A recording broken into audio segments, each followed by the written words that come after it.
ಹೊಸನಗರದಲ್ಲಿ 110 KV ವಿದ್ಯುತ್ ಸ್ಥಾವರ ಸ್ಥಾಪಿಸಲು ಆಗ್ರಹಿಸಿ ರೈತರು, ವ್ಯಾಪಾರಸ್ಥರು ಹಾಗೂ ಸಾರ್ವಜನಿಕರಿಂದ ತೀವ್ರ ಪ್ರತಿಭಟನೆ. ಪ್ರದರ್ಶನ ತಾಲೂಕಾ ಕಚೇರಿ ಮುಂದೆ ಪ್ರದರ್ಶನಕಾರರಿಂದ ನಿರಂತರ ಗಂಜಿ ಕೇಂದ್ರ ಪ್ರಾರಂಭ. ಹೊಸನಗರ ತಾಲೂಕಾ ಸಹಕಾರಿ ಒಕ್ಕೂಟ, ರೈತ ಸಂಘ, ವರ್ತಕರ ಸಂಘ, ಹೋಟೆಲ್ ಮಾಲೀಕರ, ಸಣ್ಣ ಉದ್ಯಮದಾರರ ಸಂಘದ ಪದಾಧಿಕಾರಿಗಳು ಹಾಗೂ ಸಾರ್ವಜನಿಕರು ಹೊಸನಗರ ಪಟ್ಟಣದಲ್ಲಿ ಕೊನೆಗೊಳ್ಳದ ನಿರಂತರವಾಗಿರುವ ವಿದ್ಯುತ್ ಸಮಸ್ಯೆ ಬಗ್ಗೆ ಕಿಡಿಕಾರಿದ್ದಾರೆ. ಹೊಸನಗರ ತಾಲೂಕಿನ ಅತ್ಯಂತ ವಿದ್ಯುತ್ ಸಮಸ್ಯೆಗೆ ಕೊನೆ ಇಲ್ಲವಾಗಿದ್ದು, ಸ್ವಲ್ಪ ಮೋಡವಾಗಲಿ, ಗುಡುಗಿನ ಶಬ್ದ ಕೇಳಲಿ, ವಿದ್ಯುತ್ ಮಂಗ ಮಾಯವಾಗುತ್ತೆ. ಇನ್ನು ಅದು ಬಂದ ಮೇಲೆ ಬಂತು ಎಂದು ಗ್ಯಾರಂಟಿ ಇಲ್ಲ. ಅಲ್ಲಿವರೆಗೂ ಮೆಸ್ಕಾಂ ಅಧಿಕಾರಿಗಳ, ಸಿಬ್ಬಂದಿಗಳ ಮೊಬೈಲ್ಗಳು ನಾಟ್ ರೀಚಬಲ್ ಆಗಿರುತ್ತೆ. ಶಾಲಾ ಮಕ್ಕಳ ಪರೀಕ್ಷೆ ವೇಳೆಯಲ್ಲಂತೂ ವಿದ್ಯುತ್ತಿನ ಕಣ್ಣಾಮುಚ್ಚಾಲೆ ಹೇಳುತ್ತಿರುವುದು. ನಿರಂತರವಾಗಿರುವ ಈ ಸಮಸ್ಯೆಗಳ ಬಗ್ಗೆ ಕೊನೆ ಕಾಣಲು ಎಂದು ಸಾರ್ವಜನಿಕರು ಪಟ್ಟಣದ ಮಾವಿನಕೊಪ್ಪ ಬಡಾವಣೆಯಿಂದ ತಹಶೀಲ್ದಾರ್ ಕಚೇರಿವರೆಗೆ ಘೋಷಣೆಗಳನ್ನು ಕೂಗುತ್ತಾ ಪ್ರತಿಭಟನೆ ನಡೆಸಿ ತಹಶೀಲ್ದಾರ್ ಭರತ್ ರಾಜ್ ಹಾಗೂ ಮೆಸ್ಕಾಂ ಕಾರ್ಯಪಾಲಕ ಅಭಿಯಂತರ ಚಂದ್ರಶೇಖರ ಅವರಿಗೆ ಮನವಿ ಪತ್ರ ಸಲ್ಲಿಸಿದ್ದಾರೆ. ಈ ಸಂದರ್ಭದಲ್ಲಿ ರಾಜ್ಯ ಬಿಜೆಪಿ ಉಪಾಧ್ಯಕ್ಷ ಹಾಗೂ ಮಾಜಿ ಸಚಿವ ಹರತಾಳು ಹಾಲಪ್ಪ, ಸಹಕಾರಿ ಒಕ್ಕೂಟದ ವಾಟಗೋಡು ಸುರೇಶ, ದುಮ್ಮ ವಿನಾಯಕ್ ಕುಮಾರ್, ಸ್ಪೋರ್ಟ್ಸ್ ಅಸೋಸಿಯೇಷನ್ ಅಧ್ಯಕ್ಷ ಗುಬ್ಬಿಗ ಅನಂತರಾವ್, ಪಿಕಾರ್ಡ್ ಬ್ಯಾಂಕ್ ಅಧ್ಯಕ್ಷ ಎಂವಿ ಜಯರಾಮ್, ವರ್ತಕರ ಸಂಘದ ಅಧ್ಯಕ್ಷ ಮಲ್ಲೆಬೈಲ್ ಪೂರ್ಣೇಶ, ನಾರಾಯಣ ಗುರು, ಮಲೆನಾಡ ಸೌಹಾರ್ದ ಸಹಕಾರಿ ಸಂಘದ ಅಧ್ಯಕ್ಷ ಜಿಇ ಮುರಳೀಧರ, ಜಿಲ್ಲಾ ಯುವ ಒಕ್ಕೂಟದ ಅಧ್ಯಕ್ಷ ಮಾಸ್ತಿಕಟ್ಟೆ ಸುಬ್ರಹ್ಮಣ್ಯ, ತಾಲೂಕು ರೈತ ಸಂಘದ ಅಧ್ಯಕ್ಷ ರವೀಂದ್ರ, ಎಚ್ಬಿ ಕಲ್ಯಾಣಪ್ಪ ಗೌಡ, ಮಂಡಾನೆ ಮೋಹನ್, ಪಟ್ಟಣ ಪಂಚಾಯಿತಿ ಮಾಜಿ ಸದಸ್ಯ ಕೃಷ್ಣವೇಣಿ ವಸಂತ, ವಿವಿಧ ಸಂಘ ಸಂಸ್ಥೆಗಳ ಪದಾಧಿಕಾರಿಗಳು, ಸಾರ್ವಜನಿಕರು ಪ್ರತಿಭಟನಾ ಪ್ರದರ್ಶನದಲ್ಲಿ ಪಾಲ್ಗೊಂಡಿದ್ದರು. ಸಾರ್ವಜನಿಕರಿಂದ ಮನವಿ ಸ್ವೀಕರಿಸಿ ತತ್ಕ್ಷಣ ಸಂಬಂಧಪಟ್ಟವರೊಂದಿಗೆ ಸಂಪರ್ಕಿಸಿ ಸೂಕ್ತ ಕ್ರಮ ಕೈಗೊಳ್ಳುವಂತೆ ಭರವಸೆಯನ್ನ ನೀಡಿದರು. ಬ್ಯೂರೋ ರಿಪೋರ್ಟ್ ಎನ್ಕೆಎಸ್ ಟಿವಿ4 ಶಿವಮೊಗ್ಗ.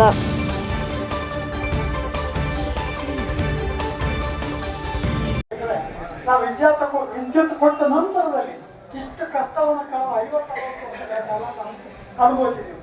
ನಮ್ಮ ಹ್ಯೂಮನ್ ಲೈಫಿಗೆ ಇಷ್ಟು ಬೆಲೆ ಇಲ್ಲದಂಗೆ ಆಗ್ಬಾರ್ದು.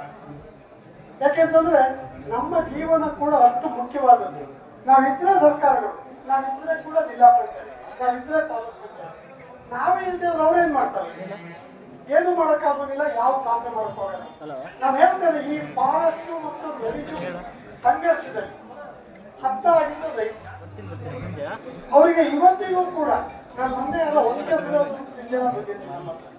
ಅವರೆಲ್ಲರ ಜಮೀನುಗಳು ಕೂಡ 64ನೇ ಇಸ್ವಿನಲ್ಲಿ ಮಂಜೂರಾತಿ. ಇವತ್ತಿನ ದಿವಸ ಕೂಡ ಅವರಿಗೆ ಅರಣ್ಯಕ್ಕೆ ಇಲಾಖೆಗೆ ಹೋದ್ರೆ ಇದು ಅರಣ್ಯ ಕೊಡಕ್ ಬರಲ್ಲ ಅಂತೇಳಿ ಅವರು ರಿಪೋರ್ಟ್ ಹಾಕ್ತಾರೆ. ಈ ವಿದ್ಯುತ್ ವ್ಯವಸ್ಥೆ ಕೂಡ ಅದಕ್ಕೆ ಬಂದಿದೆ. ಇವತ್ತು ರಿಪ್ಪನ್ಪೇಟೆಯಿಂದ ವಿದ್ಯುತ್ ವ್ಯವಸ್ಥೆ 110 ಕೆವಿ ಆಗಬೇಕು ಅಂತ ಬಂದಿದ್ರೆ 30 ಕನಿಷ್ಠ ಅದಕ್ಕೆ ಎಷ್ಟು ಬೇಕು? 30 ಮೀಟರ್ಗಳಷ್ಟು ಜಾಗ ಬೇಕು. 20ರಿಂದ 30 ಮೀಟರ್ ಜಾಗ ಅಗಲ ಬೇಕು. 35 ಕಿಲೋಮೀಟರ್ ಅರಣ್ಯ ಜಾಗ ಹೋಗುತ್ತೆ. ಅಲ್ಲಿಗೆ ಇಷ್ಟು ಪರ್ಯಾಯವಾಗಿ ರೆವಿನ್ಯೂನವರು ಅವರಿಗೆ ಫಾರೆಸ್ಟ್ ಜಾಗ ಕೊಟ್ಟಾಗ ರಿಲೀಸ್ ಮಾಡ್ತೀವಿ ಅಂತ ಇದು ನೆನಗುದಿಗೆ ಬಿದ್ದಂತ ಇದಾಗಿದೆ. ಹಾಗಾಗಿ ಕೇಂದ್ರ ಮತ್ತು ರಾಜ್ಯದ ಎರಡೂ ಪ್ರತಿನಿಧಿ ಮಾಡಬಹುದಂತ ಸದಸ್ಯರು, ಅದು ಲೋಕಸಭಾ ಸದಸ್ಯರು ಇರ್ಬೋದು, ಅದು ವಿಧಾನಸಭಾ ಸದಸ್ಯರು ಇರ್ಬೋದು, ಇವರು ಎರಡೂ ಕಡೆ ಕೂಡ ಒಂದೇ ಕೈ ಚಪ್ಪಾಳೆ ಆಗಂತ ಹೇಳ್ಕೊಂಡ್ರ ಮಟ್ಟಿಗೆ ನಮ್ಮ ಸಮಸ್ಯೆ ಬಗೆಹರಿಸಿ. ಇಲ್ಲಿ ಒಂದು ಈ ಸಮಸ್ಯೆಯನ್ನು ಬಗೆಹರಿಸಕ್ಕಾಗಲ್ಲ. ಏರಿಗೆ ನೀರಿಗೆ ಎಳೆದಂಗೆ ಆಗ್ತಾ ಇದೆ. ಇದು ಖಂಡಿತ ಆಗೋದು ಬೇಡ. ನಾವು ಮನಸ್ಸು ಮಾಡ್ಬೇಕು ಜನ. ನಾನು ಮೊನ್ನೆ ಕೂಡ ಇಷ್ಟಕ್ಕೆ ನಿಲ್ಸೋದು ಬೇಡ. ಇದನ್ನು ನಾವೇನ್ ಮಾಡ್ಬೇಕು? ಒಂದು ತಿಂಗಳು ಅಥವಾ ಇನ್ನೊಂದ್ಸಲ ನಾವು ಹೋರಾಟ, ಅದು ಈ ರೀತಿಯ ಹೋರಾಟ ಮತ್ತು ಭಿನ್ನವಾಗಿ ಒಂದು ಪತ್ರ ವ್ಯವಹಾರಗಳ ಮೂಲಕ ಅಥವಾ ಇನ್ನು 15 ಪಟ್ಟು ಪತ್ರಗಳು ಸಿದ್ದರಾಮಯ್ಯನವರಿಗೂ ಅಥವಾ ನಾಗರಿಕ ಬಂಧುಗಳೆಲ್ಲರಿಗೂ ಇವತ್ತು ಹೊಸನಗರಕ್ಕೆ 110 ಕೆವಿಯ ಅವಶ್ಯಕತೆಯನ್ನು ಅರಿತು ಎಲ್ಲ ಹೊಸನಗರ ಸಾರ್ವಜನಿಕರು ಹಾಗೂ ಸಂಘ ಸಂಸ್ಥೆಗಳ ಮುಖಂಡರುಗಳು ಹಾಗೂ ಸಹಕಾರಿ ಕ್ಷೇತ್ರದ ಒಕ್ಕೂಟದವರು ಹಾಗೂ ನಮ್ಮ ತಾಲೂಕಿನ ಎಲ್ಲ ಹಿರಿಯರು ಈ ಒಂದು ಪ್ರತಿಭಟನಾ ಕಾರ್ಯಕ್ರಮದಲ್ಲಿ ಇವತ್ತೆಲ್ಲರೂ ಕೂಡ ಭಾಗವಹಿಸಿದ್ದೀರಿ. ಇದರ ಉದ್ದೇಶ ನಮಗೆ 16 ಡ್ಯಾಮ್ಗಳನ್ನ ಮಾಡ್ಕೊಂಡು ನಮ್ಮ ತಾಲೂಕನ್ನ ಇವತ್ತು ಕತ್ತಲಲ್ಲಿರುವಂತಹ ಪರಿಸ್ಥಿತಿಗೆ ನಾವೆಲ್ಲರೂ ಕೂಡ ಸಾಕ್ಷೀಭೂತರಾಗಿದ್ದೇವೆ. ಒಂದು ವೇಳೆ ಈ ಒಂದು ಇಲ್ಲಿ ಯಾವುದೇ ಪಕ್ಷ, ಪಾರ್ಟಿ, ಯಾವುದೇ ಜಾತಿ, ಧರ್ಮದ ಯಾವುದೇ ಮುನ್ನಾರ ಇಲ್ಲ.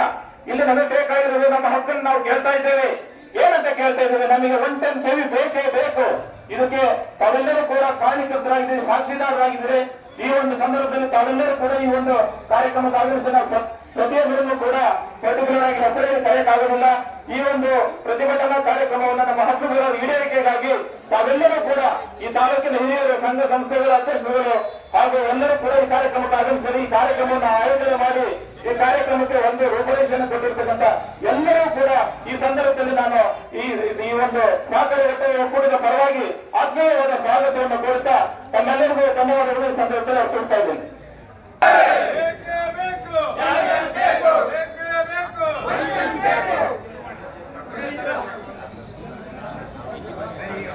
ಬೇಕೇ ಬೇಕು, ಬೇಕೇ ಬೇಕು, ಬೇಕೇ ಬೇಕು, ಬೇಕೇ ಬೇಕು, ಬೇಕೇ ಬೇಕು,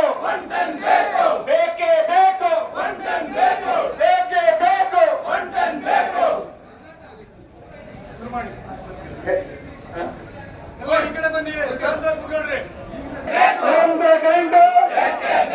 ಸುಮ್ಮನಾಗಿದ್ದಕ್ಕೆ 60ರಿಂದ 70 ವರ್ಷ ಹೀಗೆ ಕೂಡಿಸಿವೆ ಸರ್ಕಾರಗಳು, ಇಲಾಖೆಗಳು.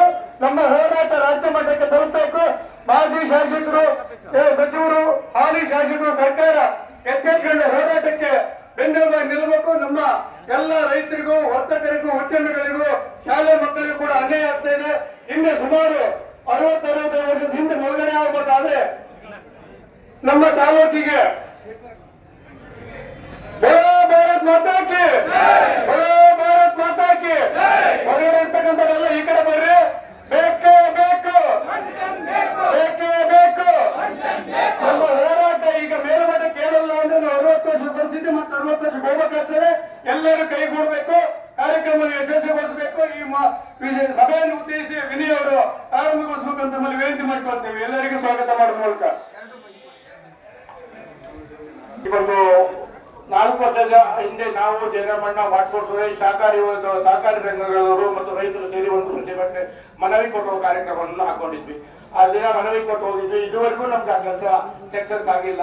ಆ ಒಂದು ಉದ್ದೇಶದಿಂದ ಇವತ್ತು ವರ್ಷಾನುಗಟ್ಟಲೆ ನಾವು ವಾಟ್ಕೋಡ್ ಸುರೇಶ್ ಅವ್ರ ಹತ್ರ, ಜಯರಾಮಣ್ಣವ್ರ ಹತ್ರ ಮಾತಾಡ್ತಾ ಇದ್ವಿ.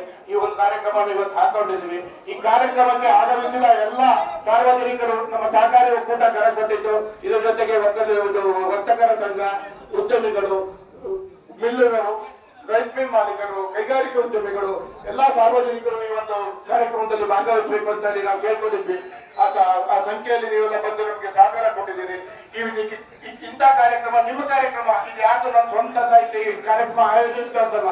ಪ್ರತಿಯೊಬ್ಬರು ಫಲಾನುಭವಿಗಳೇ. ಈ ಕರೆಂಟ್ ನಮ್ಮ ಹೊಸನಗರ ತಾಲೂಕಲ್ಲಿ, ಅದರಲ್ಲೂ ಕಸ್ಬಾ ಹೋಬಳಿಯಲ್ಲಿ ಪ್ರತಿಯೊಬ್ಬರು ಕರೆಂಟಿನ ಸಮಸ್ಯೆಯನ್ನು ನಿರಂತರವಾಗಿ 60 ವರ್ಷಗಳಿಂದ ನಾವು ನೋಡ್ತಾ ಇದ್ದೀವಿ. ನಾನಂತೂ 40-50 ವರ್ಷವನ್ನು ಎಲ್ಲ ಅನುಭವಿಸ್ಕೊಂಡು ಬಂದಿದ್ದೀವಿ. ದಯವಿಟ್ಟು ಈ ಒಂದು ಸಮಸ್ಯೆ ನಿವಾರಣೆ ಆಗಲಿಕ್ಕಾಗಿ ಈ ಒಂದು ಹೋರಾಟವನ್ನು ಹಾಕೊಂಡಿದ್ವಿ. ಈ ಹೋರಾಟ ನಮ್ಗೆ ಈ ಸಕ್ಸಸ್, ಇದು ಫಲ ನೀಡುವವರೆಗೂ ಸಹ ಈ ಹೋರಾಟವನ್ನು ಮುಂದುವರಿಸಬೇಕಂತ ಈ ಸಂದರ್ಭದಲ್ಲಿ ಕೇಳ್ಕೊಳ್ತಿದೆ. ಅದಕ್ಕೆ ಎಲ್ಲರೂ ಸಾಕ, ಯಾರೇ ಕರೆ ಕೊಟ್ಟರು, ಯಾವ ಸಂಘ ಸಂಸ್ಥೆಗಳು ಕರೆ ಕೊಟ್ಟರು, ಎಲ್ಲ ಒಂದ್ಗೂಡಿ ಇಲ್ಲಿ ನಾವು ಇದನ್ನು ಈ ಕಾರ್ಯಕ್ರಮದಲ್ಲಿ ಭಾಗವಹಿಸಿ ನಾವು ಈಗ 1 ಟನ್ ಕೆವಿ ತರಲಿಕ್ಕೆ ನಾವು ಸರ್ಕಾರಕ್ಕೆ ಒತ್ತಾಯ ನಾವು ಮಾಡಲಿಕ್ಕೆ ನಾವು ಪಡೆಯೋಣ. ಬೇರೆ ಬೇರೆ ರಾಜ್ಯದ ಬೇರೆ ಬೇರೆ ಕ್ಷೇತ್ರಗಳಲ್ಲೂ ಸಹ ಈ ರೀತಿ ಹೋರಾಟ ಮಾಡಿ ಫಲ ಕಂಡಿದ್ದಾರೆ. ನಮ್ಮಲ್ಲಿ ಇದರಿಂದ ನಾವೆಲ್ಲರೂ ಸರ್ಕಾರ ಈ ವಿಚಾರವಾಗಿ ಕೆಲವೊಂದಿಷ್ಟು ಮಾಹಿತಿಯನ್ನು ಕೊಡ್ತೇನೆ. ನಮ್ಮ ಹೊಸನಗರ ತಾಲೂಕಲ್ಲಿ 60 ವರ್ಷದ ಹಿಂದೆ ನಮ್ಮ ಹೊಸನಗರ ಟೌನಿಗೆ 33 ಕೆವಿ ಅನ್ನೋದು ಪ್ರಾರಂಭವಾಯಿತು. 60-62 ವರ್ಷದ ಹಿಂದೆ 33 ಕೆವಿ ಪ್ರಾರಂಭ ಆಯಿತು. ಅವಾಗಿದ್ದ ಒಂದು ಜನಸಂಖ್ಯೆ ಭಾರಿ ವಿರಳ. ಒಂದು ಗ್ರಾಹಕರ ಸಂಖ್ಯೆ 1,000 ಇತ್ತು. ಈಗ ಗ್ರಾಹಕರ ಸಂಖ್ಯೆ 26ರಿಂದ 30,000 ವ್ಯಾಪಿಸಿದೆ. ಆದ್ರೆ ನಮ್ಮಲ್ಲಿರೋ ಕರೆಂಟಿನ ಒಂದು ಸ್ಥಾವರ 33 ಕೆವಿ ಮಾತ್ರ. ಇದರಿಂದ ಎಲ್ರಿಗೂ ಕರೆಂಟ್ ಕೊಡಲಿಕ್ಕೆ ಈ ಸಂದರ್ಭದಲ್ಲಿ ಸಾಕಾಗ್ತಾ ಇಲ್ಲ. ಹೊಸನಗರ ತಾಲೂಕಲ್ಲಿ ಒಂದು 4 ವಿತರಣಾ ಕೇಂದ್ರಗಳಿದ್ದಾವೆ. ಅದರಲ್ಲಿ 2 1 ಟನ್ ಕೆವಿ ಇದ್ದಾವೆ. ಅದು ಎಲ್ಲೆಲ್ಲಿ ರಿಪ್ಪನ್ಪೇಟೆ ಮತ್ತು ಹುಲಿಕಲ್ಲಲ್ಲಿ. ಹೊಸನಗರ ಮತ್ತು ಇತ್ತೀಚೆಗಷ್ಟೇ ಹರಿದ್ರಾವತಿಯಲ್ಲಿ 33 ಕೆವಿ ಪ್ರಾರಂಭವಾಗಿದೆ. 33 ಕೆವಿ ಹರಿದ್ರಾವತಿಯಲ್ಲಿ ಪ್ರಾರಂಭವಾಗಿ 2 ತಿಂಗಳಾಗಿದ್ದು ಉದ್ಘಾಟನೆ ಆಗಿಲ್ಲ, ಸರ್ಕಾರದ ಮೂಲಕ ಉದ್ಘಾಟನೆ ಆಗಿಲ್ಲ. ಆದ್ರೆ ಹರಿದ್ರಾವತಿಯಲ್ಲಿ ಉದ್ಘಾಟನೆ ಆಗೋದು. ಆದ್ದರಿಂದ ಹೊಸನಗರಕ್ಕೆ ಇನ್ನೂ ಕಡಿಮೆ ಆಗಿದೆ. ಒಂದು 400 ವಾಟ್ ಬರ್ತಿರೋದು ಈಗ 200 ವಾಟ್ ಬರ್ತದೆ. ಯಾಕಂದ್ರೆ ಅದೇ ಲೈನ್ ಅಲ್ಲಿ ನಮಗೆ ಡಿವೈಡ್ ಮಾಡಿ ಕೊಟ್ಟಿದ್ದಾರೆ. ಅವರಿಗೆ ಅನುಕೂಲ ಆಗಿದೆ, ನಮಗೆ ಸಂತೋಷ. ನಮಗೆ ಇನ್ನೂ ಕಡಿಮೆ ಆಗಿದೆ. ಆದ್ರಿಂದ ನಮ್ಮ ಹೊಸನಗರಕ್ಕೆ ಬೇಕು ಅಂತ ಬೇಡಿಕೆ. ಅದೇ ರೀತಿ ತಾಲೂಕಿನಲ್ಲಿ ಟಿಸಿಗಳು ಅವಾಗ ಒಂದು 100 ಟಿಸಿಗಳಿತ್ತು ಮಾಹಿತಿ ಪ್ರಕಾರ. ಈಗ 2,900 3,000 ಟಿಸಿ ಇದಾವೆ. ಈ 33 ಕೆವಿಯಲ್ಲಿ ಇದರಿಂದ ಕೊಡ್ಲಿಕ್ಕೆ ಸಾಧ್ಯನಾ? 2900 3000 ಟಿಸಿ ಇದೆ. ಇದನ್ನ ನಾವು ವಿದ್ಯುತ್ ಕೊಡ್ಲಿಕ್ಕೆ ಸಾಧ್ಯ ಇಲ್ಲ. ನಾವು ಇದ್ರ ಮೇಲೆ ಅಧಿಕಾರಿ ತಾಲೂಕು ಮೆಸ್ಕಾಂ ಅಧಿಕಾರಿಗಳ ಮೇಲೆ ಒತ್ತಡ ಹಾಕಿದ್ರೆ ಏನು ಪ್ರಯೋಜನ ಆಗಲ್ಲ. ಇದು ಜಿಲ್ಲಾ ತಾಲೂಕು ರಾಜ್ಯ ಮಟ್ಟದಲ್ಲಿ ಹೋರಾಟ ಮಾಡಿ ನಾವು ಅವರಿಗೆ ಕರೆಂಟ್ ತರಬೇಕಾಗಿದೆ. ಅದೇ ರೀತಿಯಲ್ಲಿ ಹೊಸನಗರದಲ್ಲಿ ಗೃಹ ಬಳಕೆ ಪಡೆಯುವ ಸಂಖ್ಯೆ 36,000 ಇದೆ. ಅದೇ ವಾಣಿಜ್ಯ ವಿದ್ಯುತ್ ಅನ್ನು ಪಡೆದವರು 3,400ರಿಂದ 500 ಸಂಖ್ಯೆಯಲ್ಲಿದೆ. ಅದೇ ಕೃಷಿ ವಿದ್ಯುತ್ ಅನ್ನು 12,000ಕ್ಕೂ ಮೀರಿ ಕೃಷಿ ಪಂಪ್ಸೆಟ್ಗಳಿದ್ದಾವೆ. ಯಾಕೋ ಈ 33 ಕೆವಿಯಲ್ಲಿ ಇಷ್ಟಿದೆ. ಅದ್ರ ಜೊತೆಗೆ ಕೈಗಾರಿಕೆಗೆ 600ಕ್ಕೂ ಹೆಚ್ಚು ಇದೆ. ಒಟ್ಟು 53,000 ಹತ್ತತ್ರ ಗ್ರಾಹಕರಿದ್ದಾರೆ. ಈ 33 ಕೆವಿ ವ್ಯವಸ್ಥೆ ಇದು ಸಾಕಾಗ್ತದ? ಇದರಿಂದ ಪರಿಹಾರ ನಮಗೆ ಆಗಲ್ಲ. ನಾವು ಇದರಿಂದ ಕಷ್ಟ ಅನುಭವಿಸಬೇಕಾಗಿದೆ. ಆದ್ರಿಂದ ಸಿಬ್ಬಂದಿಗಳು ಸಹ ಕಡಿಮೆ ಇದೆ. ನಾವು ಅರ್ಥ ಗಲಾಟೆ ಮಾಡಿದ್ರೆ ನಮ್ಮ ಕ್ಷೇತ್ರದ ಮಾಜಿ ಶಾಸಕರು ಆಗಿದ್ದಿಲ್ಲ. ಈ ಸಂದರ್ಭದಲ್ಲಿ